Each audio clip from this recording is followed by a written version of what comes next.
আপনি আইনজীবী, সেই বিষয়টি আপনার কাছে জানতে চাই যে বিচার প্রক্রিয়া শুরু হয়েছে এবং ট্রাইব্যুনালে তাদেরকে বিচারের বিষয়টি আনা হয়েছে। আপনি আসলে কিভাবে দেখছেন এই বিচার? দেখেন 111-এর যারা কুশীলব ছিল আর কি, তাদেরকে কিন্তু অতি সম্প্রতি কিন্তু তাদেরকে অ্যারেস্ট করা হচ্ছে আর কি।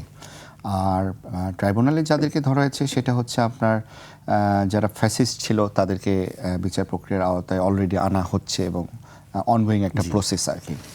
সেটা হচ্ছে গণ অভ্যুত্থানের পরবর্তীতে কিন্তু এই ট্রাইব্যুনালটা ব্যাপক পরিবর্তন হলো, নতুন প্রসিকিউশন সার্ভিস আসলো এবং যারা এই ফ্যাসিস্ট গভর্নমেন্ট ছিল, ফ্যাসিস্টের সাথে জড়িত ছিল এবং এই গণ অভ্যুত্থানে যারা এত ছাত্র জনতাকে মারলো তাদের বিরুদ্ধে আপনার বিচার প্রক্রিয়া অলরেডি আমরা শুরু হয়েছে জানি।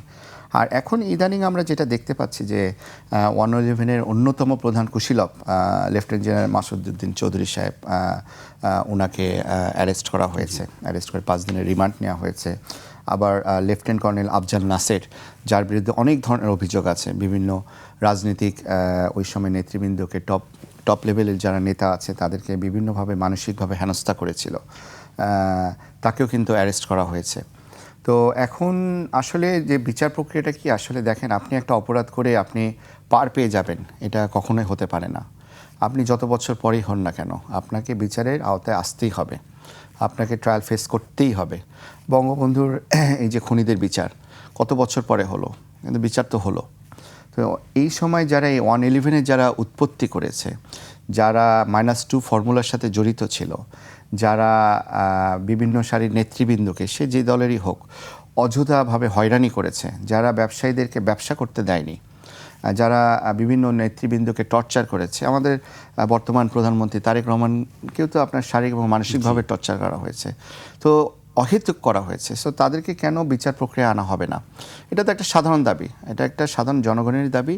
যারা এগুলোর সাথে জড়িত, যে কোনো অন্যায় হোক না কেন, যারা জড়িত থাকে তাদের বিচার হওয়া উচিত। আমার মনে হয় তারা যদি সত্যি জড়িত থাকে অবশ্যই তাদের বিচার হওয়া উচিত আর কি।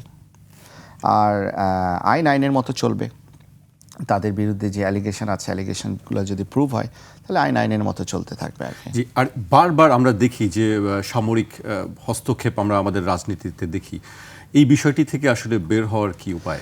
দেখেন, আমাদের আসলে একটি শরীফ ভাই প্রথমেই বলছিলেন যে এটির পেছনের দায় অনেকটি রাজনীতিবিদদেরও আছে। অবশ্যই শরীফ ভাই যথার্থ বলেছে। আসলে আমাদের রাজনৈতিক কালচারটা এমন একটা কালচার হয়ে গেছে যে আমি যখন ক্ষমতায়, ওকে, আমি অল ইন অল, কিন্তু আমি কিছুদিন পর যে ক্ষমতায় থাকবো না এটা কেউ বুঝতে চায় না আর কি।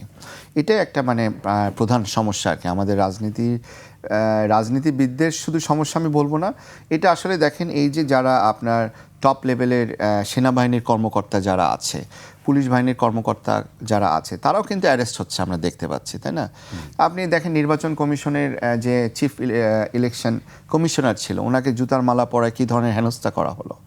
তো এখন আসলে অনেক ধরনের এখানে কথাবার্তা হতে পারে যে আমি পলিটিক্যাল একটা সিচুয়েশনের ভিক্টিমাইজ হয়ে আমাকে এগুলো করতে হয়েছে। তো এখন ব্যাপার হচ্ছে যে কেন করতে হবে? তুমি যদি ন্যায়ের পথে না থাকতে পারো, তুমি রিজাইন করো, তুমি অব্যাহতি নাও। সেটা তো আমরা খুব একটা করি না, ওই কালচার আমাদের এখানে গড়ে ওঠেনি। আমি বলছি যে আমাদের কালচারের প্রবলেম আর কি।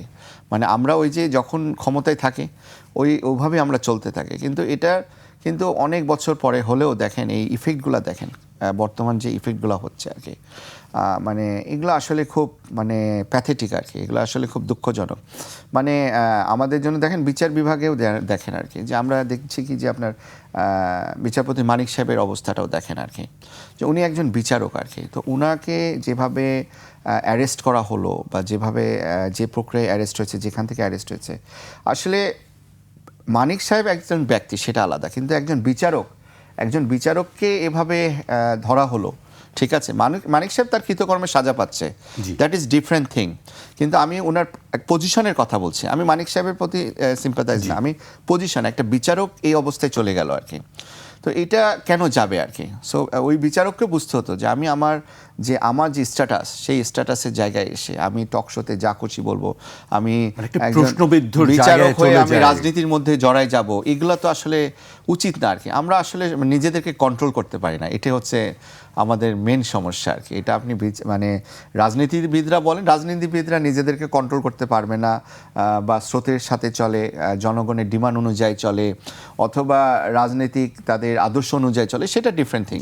কিন্তু যারা একটা স্ট্যাটাস, একটা এমন একটা জায়গায় আছে যাদের বোঝা উচিত, যারা দেশকে সার্ভিস দিচ্ছে, জনগণকে সার্ভিস দিচ্ছে, একটা রাষ্ট্রের ক্ষমতায় আছে, তারা যদি না বুঝতে পারে তাহলে কিন্তু এটা মানে দুঃখজনক আর কি।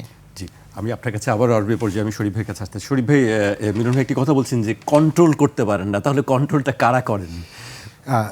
ধন্যবাদ। প্রথমত আমাদের যাদেরকে নিয়ে আমরা স্বপ্ন দেখি তারা অনেক সময় নিজেদের কন্ট্রোলটা হারিয়ে ফেলেন। আপনিও কন্ট্রোলের কথা বলছেন। রাজনৈতিকভাবে তাদেরকে একটা পক্ষ ব্যবহার করার চেষ্টা করে, আবার তাদের মধ্যেও এক ধরনের প্রবণতা দেখা যায় যে এই দুর্বলতাটাকে ব্যবহার করে আমি কতটুকু সুবিধাটা নিতে পারি। প্রত্যেকটা বিষয়ের পেছনে কিন্তু এক ধরনের সুবিধা কাজ করে।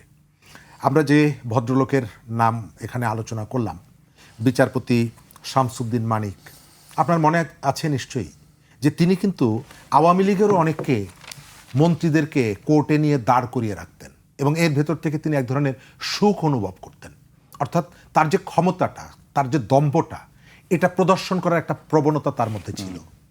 খেয়াল আছে?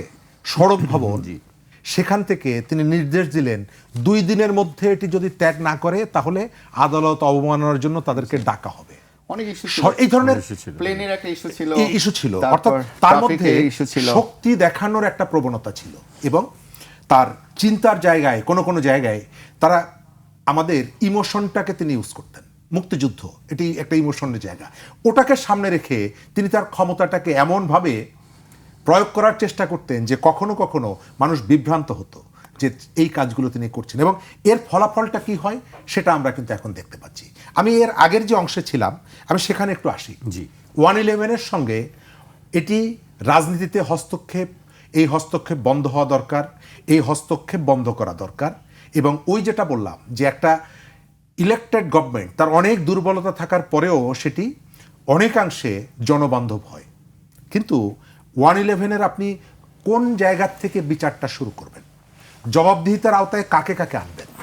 আপনি সেই 111-এর যে মূল কমান্ডার, তার ভাষ্যে আপনি দেখতে পাচ্ছেন আজ থেকে 3 মাস আগে আমরা যে মানুষটাকে একেবারে আমাদের শ্রদ্ধার সর্বোচ্চ জায়গায় রেখেছিলাম, তিনিও তো এই প্রক্রিয়ার সাথে যুক্ত ছিলেন, তিনিও তো এগুলো জানতেন, তিনি সমর্থন জানিয়েছিলেন।